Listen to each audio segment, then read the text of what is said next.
ભંગારના ડેલાવાળા જેવું વર્તન જો ગુજરાતના ગૃહમંત્રી કરે તો મારે કહેવું તો ખરું ને કે કમાભાઈ લેવલનું કામ છે એમ.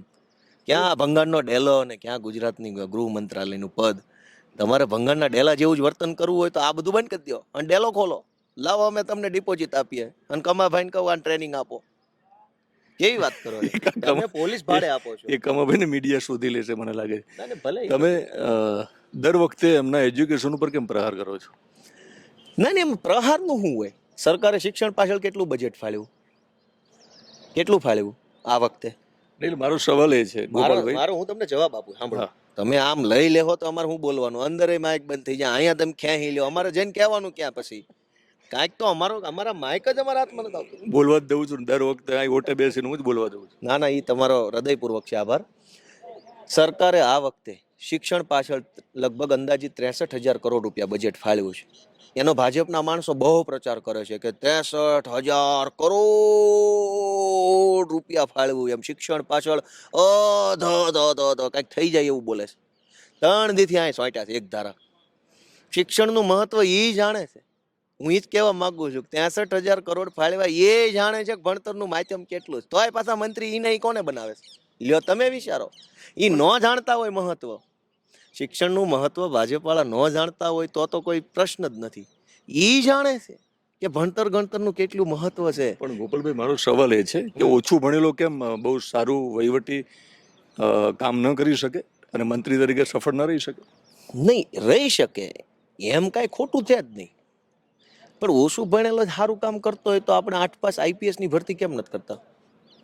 8 pass IPS, 9 pass IPS, DYSP તો કે 7.5 પાસ. કેમ? કાંઈક તો એનું ભણેલાનું કાંઈક થોડું થોડું મહત્વ હોય ને. અભણ જ હોય, જો સાંભળો, ઓછું ભણેલા હોય એટલે એને કાંઈ જ ન આવડતું હોય ને હાવ ખરાબ હોય એવું હું નથી કહેતો, પણ ભણેલો હોય તો અભણ માણસ કરતા થોડુંક તો કંઈક આગળના લેવલનું હોય ને. હર્ષભાઈનું તો અંગ્રેજી આપણે હમણાં સાંભળ્યું, બહુ સરસ બોલે છે. અંગ્રેજી બોલે છે, ગુજરાતી બોલે છે, પ્રશ્ન જ નથી. હું હમણાં માનો કે ગૂગલમાંથી કે એઆઈમાંથી જોઈને પર્શિયન ભાષા બોલવા લાગુ તો હું બહુ આમ ચાલાક લાગવા માંડું, ગાંડો લાગુ. ગામની ભાષા ન બોલે ને ગામમાં ગાંડો લાગે. હવે તમે અમારા વિસાવદરમાં આવીને તેલુગુ બોલો તો ગામ શું કે? એની સવાલ મારો એ છે કે પછી વધારે ભણેલા પણ બધા જ સારું કામ કરી શકે એની શું ગેરંટી? ગેરંટી એક જ વસ્તુની છે કે ભણેલો માણસનો ભણેલો હોવાનો અર્થ શું છે ખબર છે? ભણેલો હોવાનો અર્થ એ છે કે ભાઈ તમે જીવનની અંદર આ લેવલની બુદ્ધિ ક્ષમતા ધરાવો છો, એ ભણેલા હોવાનો અર્થ છે. અને એટલે મારું જે કહેવાનું છે ને એ છે કે તમારી અંદર જે કાંઈ આવડત છે, અનુભવ છે, સમજણ છે, જ્ઞાન છે, ધીરજ છે, સંયમ છે, સંવેદનાઓ છે, એ તમારા વાણી વર્તનથી દેખાય. ગુજરાતના ગૃહમંત્રી જે પ્રકારનું વર્તન કરે છે ને, એ ગૃહમંત્રીને છાજે એવું તો નથી જ. તમે સત્તામાં છો, ગૃહમંત્રી છો, આવડી મોટી પાર્ટીના હોદ્દેદાર છો, તમારે રોજ ઉઠીને હાવ એટલે હાવ આમ ગલી નાકે હાલતા હોય એવા પ્રકારના લહેકામાં વાત કરવી. હમણાં એણે શું કીધું? હમણાં બોલું લગ્નનું બિલ આવ્યું ત્યારે એણે ચિલ્લાઈને એમ કીધું કે કોઈ પણ હશે તો એને બદલો લેવામાં આવશે. એક શબ્દ મને યાદ નથી આવતો. બદલો લેવામાં આવશે એવું કીધું, અથવા એણે એમ કીધું કે ઠેકાણે પાડી દેવામાં આવશે. બદલો લેવો ને ઠેકાણે પાડવાની એ શબ્દો છે ને ટપોરીઓની ગેંગના છે. એક ટપોરી એમ કે હું બદલો લઈશ બીજા ટપોરી પાસેથી.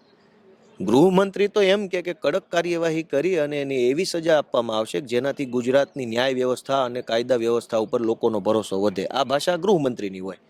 બદલો લઈશ એટલે તમારી ગેંગ હાલે છે ગુજરાતમાં કઈ? ગબ્બરની ગેંગ હોય ને એમ કે હું ઠાકોરની સામે બદલો લઈશ, ઠાકોર એમ કે હું ગબ્બર સામે બદલો લઈશ.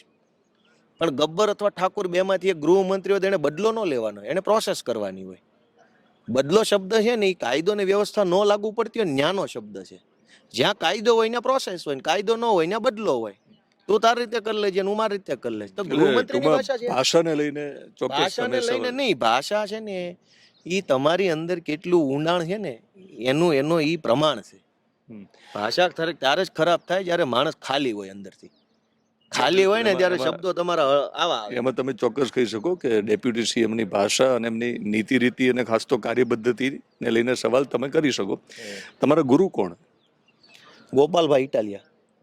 નહીં, કેશુભાઈ પટેલને તમે આમ તો રાજકીય ગુરુ વિસાવદરના ગણે માનતા? નહીં, એમ તો તમને ગુરુ માનું છું. કેશુ બાપાને માનીએ, સરદાર પટેલ, ગાંધીજી, જવાહરલાલ નહેરુ, ડોક્ટર બાબા સાહેબ આંબેડકર, એમ જો ભાઈ, મેં તમને કીધું કે હું બધા મહાપુરુષોના આદર્શને માનું, એને વાંચીએ, એમના જીવનને જાણીએ, ને એમણે જીવનમાંથી જે કાંઈ સંઘર્ષ કરીને એમણે જે સમાજને સંદેશ આપ્યો છે, જીવન જીવીને, બોલીને નહીં, એ સંદેશને હું જીવનમાં ઉતારું છું. પણ ગોપાલભાઈના ગુરુ ગોપાલભાઈ ઇટાલિયા. તો કેશુભાઈ હું સમજુ ત્યાં સુધી 4-5 ચોપડી જ પાસ હતા. બિલકુલ, મારા મમ્મી તે એટલું જ પાસ છે. તો હર્ષભાઈ જોડે જ કેમ વાંધો છે? કેમ કે એ ગૃહમંત્રી છે, મારા મમ્મી નથી. કેશુભાઈ તો મુખ્યમંત્રી હતા. હા, તો મુખ્યમંત્રી હતા, એને મુખ્યમંત્રી કોણે બનાવ્યા? પાર્ટીએ કે જનતાએ? જનતા ચૂંટે ને પછી પાર્ટી નક્કી કરે. હા, પણ ચૂંટણી લડાય ત્યારે મુખ્યમંત્રી ચહેરા તરીકે કોણ હતું? કેશુભાઈ હતા. કેશુભાઈ મુખ્યમંત્રી ચહેરા તરીકે જનતા વચ્ચે મૂક્યા, અને જનતાએ બટન દબાવ્યું એટલે એ મુખ્યમંત્રી બન્યા. ગૃહમંત્રી કોને? જનતાએ બનાવ્યા છે કે ભાજપે?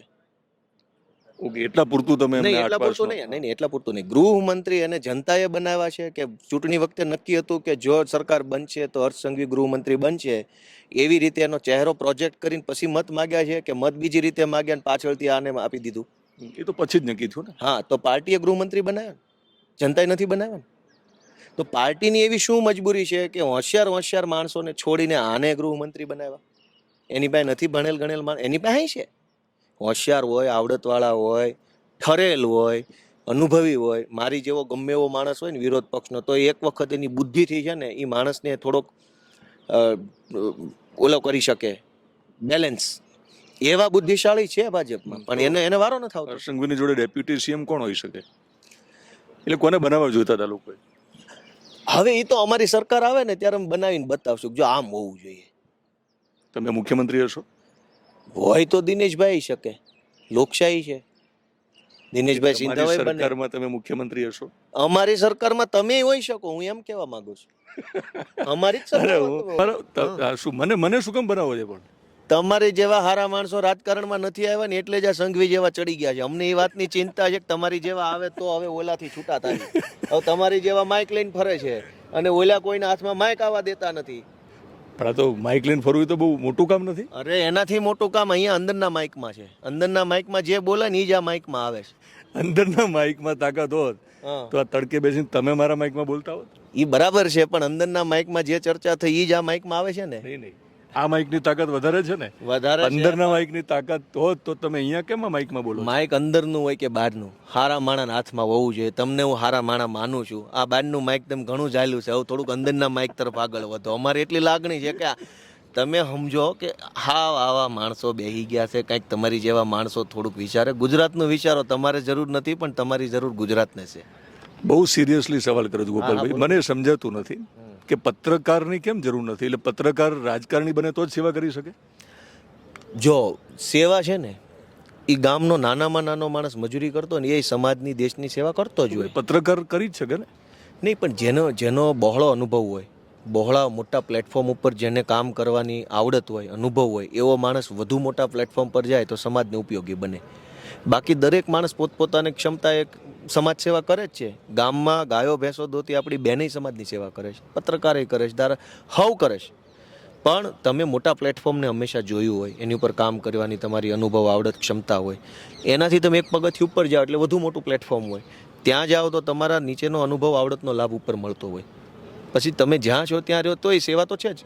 અને હું આમ અહીંયા જ રહેવા માંગુ છું કારણ કે પત્રકારની જરૂર છે. અને જો તમે મને સારો અને સાચો પત્રકાર માનતા હોય તો મને રહેવા દો. માનવાનું કાંઈ નહીં, તમને નહીં, ગુજરાત હારા મને- માણા માને છે. હું એ જ કહું છું, તો મને અમે રહેવા તો દો એ હું બાજુ. અમને મને તમને રાજકારણમાં ના લઈ જશો.